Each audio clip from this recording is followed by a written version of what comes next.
Okay, blog entry number 2. So, as John Krakauer develops his story in the book Into Thin Air, it is becoming apparent that there are several claims being made. Now, my last entry, I discussed how the commercialization of Everest has led many to believe the mountain is not as challenging, and that, if you are willing to pay the money, you can climb the mountain. However, I think Krakauer is taking that claim a step further. What was once seen as an oversimplified task, climbing Everest can and will become a deadly task due to the determination of climbing companies to make money. Now, it is worth noting that Krakauer is not solely blaming the disaster on the climbing companies. However, their drive and motivation for success, due to the vast sums of money they can acquire from the publicity of high profile clients, perhaps leads them to make faulty choices. For example, Krakauer introduces us to socialite climber Sandy Pittman. Now, Sandy is a millionaire New York City socialite turned alpine climber, and prior to the 1996 expedition, she made two previous high profile attempts to summit Everest but failed both times. Krakauer writes, this year she was more determined than ever to reach the top and thereby complete her much publicized crucial climb. It can be reasoned that her head guide, Scott Fisher, felt a huge amount of pressure to get her to the top. Just take a look at this clip. För en av de kommersiella expeditionerna. If Scott feels unhappy about pointing the finger and being the policeman, I will be the policeman.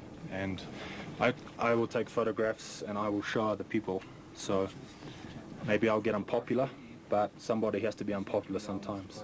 This is going to be the biggest mountain on Earth for a long, long time. And there's going to be more and more people visiting it all the time. And, Scott Fisher ledde en annan kommersiell expedition.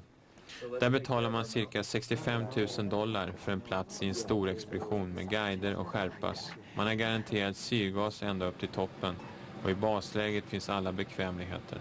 It's a commercial expedition. It's my livelihood, and I hope that I can do a good job for people. I started out my business, Mountain Madness, to have fun, to support my lifestyle. My mission statement would be to turn people onto the mountains. And if someone's goal is to climb Mount Everest, and they're willing to really work hard for it and pay their dues, I'd sure like to be the one to help them get there. Vem som helst med tillräckligt mycket pengar kan köpa en biljett till världens högsta punkt. Grundkravet är någon alpin vana och toppen har de senaste åren varit välbesökt. You know, for people that have paid me, it's pretty much my job to, I guess, number one, keep them alive, and number two, to do everything we can to get them to the summit.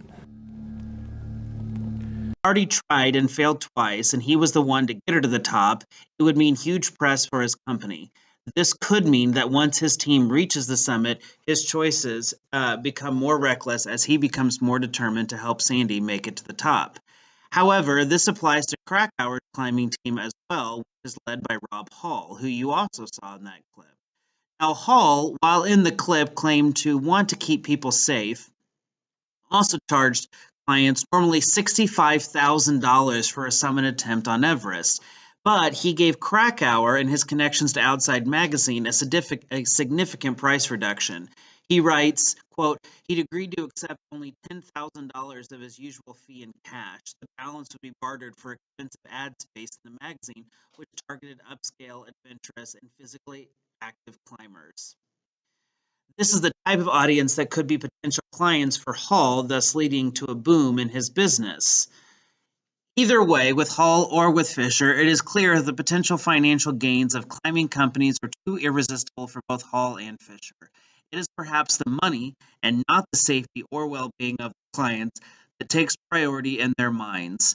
Because of this, publicity and fame could be one of the largest contributing factors in the 1996 Everest disaster, which resulted in the deaths of 8 people.